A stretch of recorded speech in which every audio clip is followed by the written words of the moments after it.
दही घेतलंय आपण, ते थोडेसे असं फेटून घेऊया. त्याच्या ज्या गाठी असतात त्या मऊ होतात. इथं दही छान आपलं फेटून झाले. आता त्यामध्ये आपण मसाले टाकूया.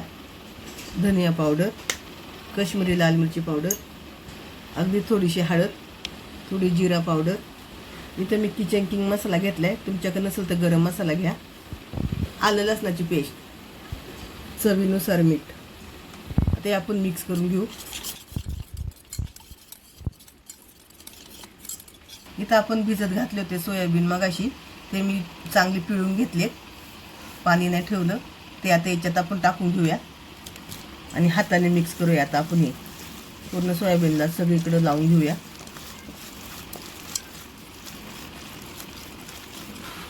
यामध्ये आपल्याला कॉर्नफ्लॉवर टाकायचे. इथं कॉर्नफ्लॉवर आपण सगळीकडून मिक्स करून घेऊया.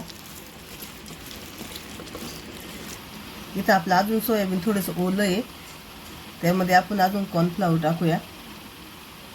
मिक्स करून घेऊया. हे सुक्कं झालं पाहिजे, ओलं नाही राहिलं पाहिजे. तुम्हाला जर कॉर्नफ्लॉवर नसेल टाकायचं तर तुम्ही मैदा टाकला तरी चालेल.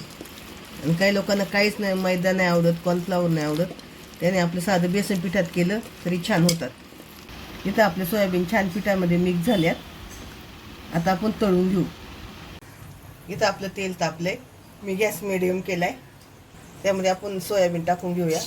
एक एक एक टाकायचं. मी तेल अगदी थोडं घेतलंय, कारण नंतर ते तेलाचा काय उपयोग होत नाही.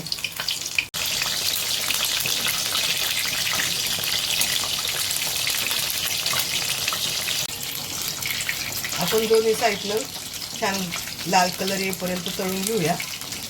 इथे आपलं तळून तयार झाले. आता आपण काढून घेऊया.